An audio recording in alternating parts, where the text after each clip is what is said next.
पांडवों ने भीष्म पितामह के चरणों में कोटि कोटि प्रणाम किया। पांडवों को ज्ञान देने के पश्चात भीष्म पितामह शांत हो गए और भगवान कृष्ण चले गए। पांडव अपने राज्य में आ गए। परीक्षित बड़े हो गए। परीक्षित के मस्तक में तिलक करके पांडव स्वर्गारोहण हो गए और राजा परीक्षित राजगद्दी के ऊपर बैठ गए। धर्म को मानने वाले, धर्म को जानने वाले राजा परीक्षित जी महाराज मस्ती में राज्य कर रहे हैं। एक दिन की बात, नदी के किनारे किनारे से जा रहे थे। झाड़ियों के बीच से एक आवाज आई। क्या?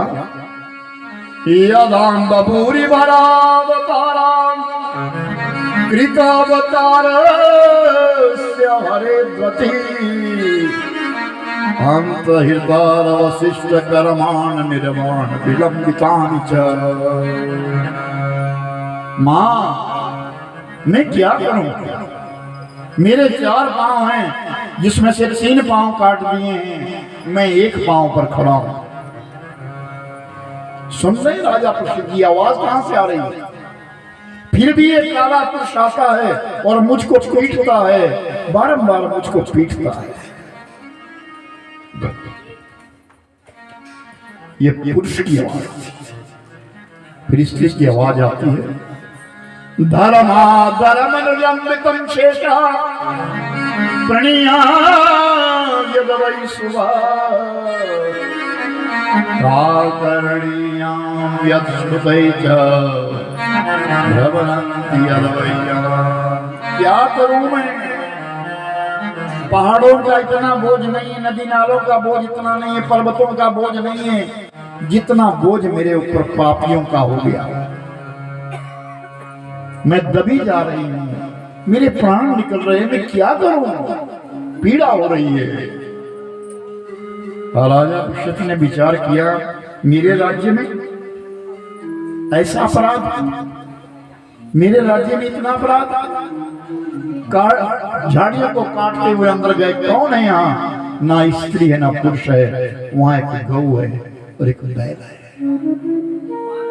कौन हो तुम?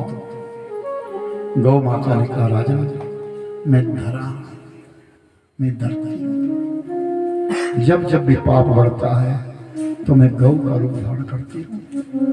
और ये जो बैल है साधारण नहीं है, ये मेरा पुत्र है, ये धर्म है।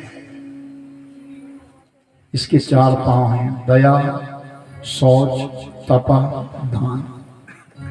3 पांव काट दिए इसके, एक पांव पर खड़ा है।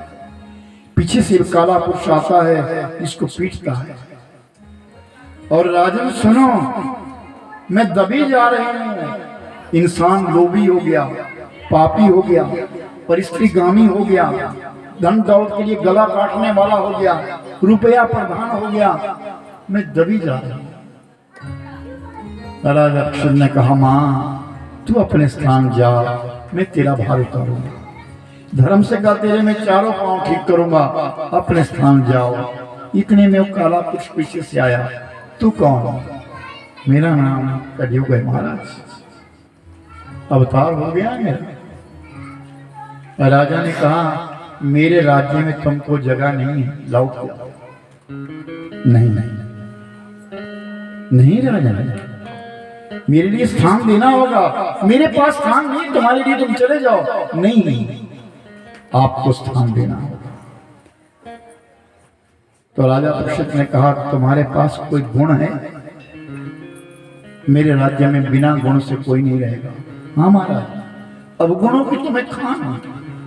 अवगुण तो मेरे पास बहुत है, लेकिन एक गुण है। क्या? मेरे युग में जो भगवान का नाम जप करेगा, ईश्वर नाम की जो माला घुमाएगा, उसका नाम जप करेगा जो, उसके लिए मुक्ति हो जाएगी। और राजा परीक्षित ने कहा, ये तो बहुत बड़ा गुण है। तो जाओ, मैं तेरे लिए 4 स्थान देता हूं। जहां मदिरा पिया जाए वहां तुम रहना, जहां वैश्यवृत्ति की जाए वहां तुम रहना, जहां जुआ खेला जाए वहां तुम रहना, जहां प्राणियों का वध किया जाए वहां तुम रहना। कलयुग ने कहा है तो चारों स्थान गंदे हैं महाराज, कोई सुवर्ण जैसा स्थान भी तो दो मेरे लिए कि जाओ मैं सोने में भी तुम्हारे लिए कहता हूं, सोने में भी तुम्हारा निवास होगा। लेकिन कौन सा सोना? जो छुड़ाया गया हो, चोरी किया गया हो, किसी का हक ले लिया गया हो, उस सोने में भी तुम्हारा निवास होगा। राजा परीक्षित लौट करके अपने महलों में आ गए और राज्य करने लगे। समय बीतने लगा, दिनों दिन समय बीतने लगा। मेरे भाई बहन, एक दिन की बात, राजा परीक्षित रोज संध्या करते हैं, पूजा करते हैं। जिस घर में ज्योति जगती है वहां कलयुग नहीं आता। जिस घर में अतिथि की सेवा होती है कलयुग नहीं आता। जिस आंगन में तुलसी का कुंडा होता है कलयुग नहीं आता। जिस घर में शंकर भगवान शालिग्राम की पूजा होती है वहां कलयुग नहीं आता। राजा परीक्षित रोज पूजा करते थे। एक दिन क्या हुआ, मन में ऐसा विचार उठा, देखो तो सही मेरे पूर्वजों ने मेरे लिए क्या रखा है। हर पिता अपनी संतान को कुछ ना कुछ छोड़ता है। राजा के मन में प्रश्न जागा, मैं देखो तो सही मेरे लिए क्या छोड़ा है। अंदर चले गए, पूजा करते करते उठ गए, अंदर चले गए और खजाने में गए और एक संदूक था उसको खोला। जैसे ही वो संदूक खोला तो उसमें क्या देखा, एक सोने का मुकुट है और वो मुकुट था जरासंध का। भीमसेन ने मुकुट चुरा दिया था और इतना बड़ा मुकुट देख करके राजा परीक्षित का मन लोभित हो गया।